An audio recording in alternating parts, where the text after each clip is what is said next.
Po rikthehemi kështu të dashur shikues të Nxon për herë të fundit për sot, po patjetër që do kemi lidhje të tjera direkte edhe në panelin e ditës së nesërme, po nuk ka kuptim edhe lezat me mbaru sot, pa një prej intervistave që ndoshta shumë gjatë kemi pritë sepse nuk dal në intervista. Me Musa do është Emina Qulmulaj, kënaqësi shumë e madhe që sot je këtu. Faleminderit shumë. Çu shkalove një herë, më thuj për shtypjet e tua. Fort bukur.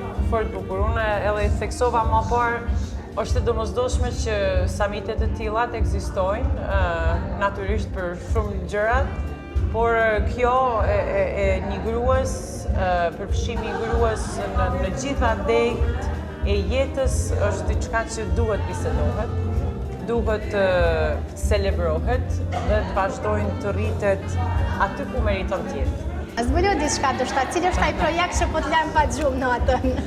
Tanë projektet do më lanë pa gjumë natën. Cili është i fundit? Ky i fundit është zgjedhja e një nane shqiptare në rrethinën e Shkodrës që jeton në kushte shumë të vështira, që në fakt arsyeja pse unë nuk do qëndroj nesër në vazhdimisht të samitit është sepse i kemi përfundu punimet e shtëpisë dhe ajo nana Laja, do ketë më në fund një rehati, një qati mbi krye dhe do ketë një siguri që t'jetoj sa do pak këta vite që i kanë vetë jetës me dignitet. Përmend të pjesën e vajzave tua, po ndoshta çfarë janë ato gjëra që ato dëshirojnë t'i bëjnë në të ardhmen, ndoshta akoma janë të vogla, po a do doje ti kishe njërën prej disa profesioneve që keni ju? Është interesant se vajza e dytë thotë, unë do jem modele, edhe unë me njëherë, jo, adin tamam tipike non shqiptare, jo, si e nis. Vështira për ty. Por jo, e ndryshojnë. 10 vjeç, 8 vjeç, edhe djali 4, ato me njëherë ditit do të bohen diçka tjetër, kështu që jo, se ka ndonjë fiksim. Vajza madhe më thavi para disa ditëve tha, do ma blesh ta një sketchbook se do bëhem fashion designer, po të më pas të mami, edhe atë ta blej. 2 minuta dhe harroj krejt, kështu që ndryshojnë, si fëmija. Receta suksesi se si po arrin të mos plakësh asnjëherë, do me Pasha zotën nuk di.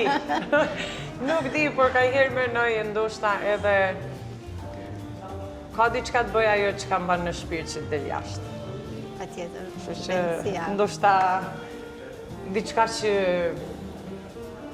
që vazhdon të rritet në të brendshmën time që ndoshta nuk rezulton në gjëra të ndryshme në të jashtmen, por natyrisht edhe kjo tjetra, mirëmbajtja, ushqimi, gjitha këto që janë të domosdoshme, sidomos në këtë botë që jetojmë sot me kaq toksina të ndryshme.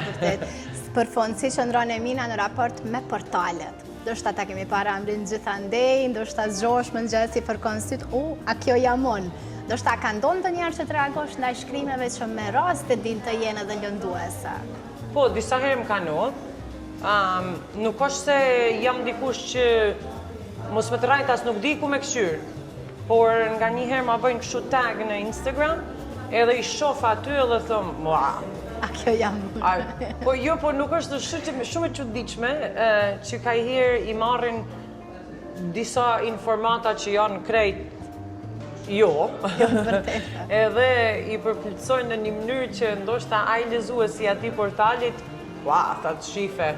Por unë nuk lullem.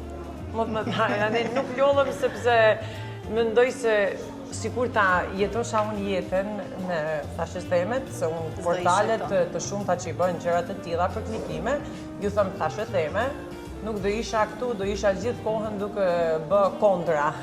Kështu që as nuk i komentoj, as nuk e më interesojnë. A bjen që jesh shumë e lumtur në jetën tënde private?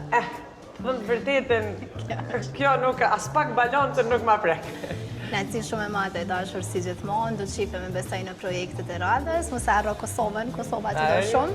Kështu që besoj që Mos u bë marak, do jem në Kosovë për disa ditë. Faleminderit shumë, mezi po presim e do shifemi. Kënaqësi shumë e madhe, suksese në varësi. Ciao.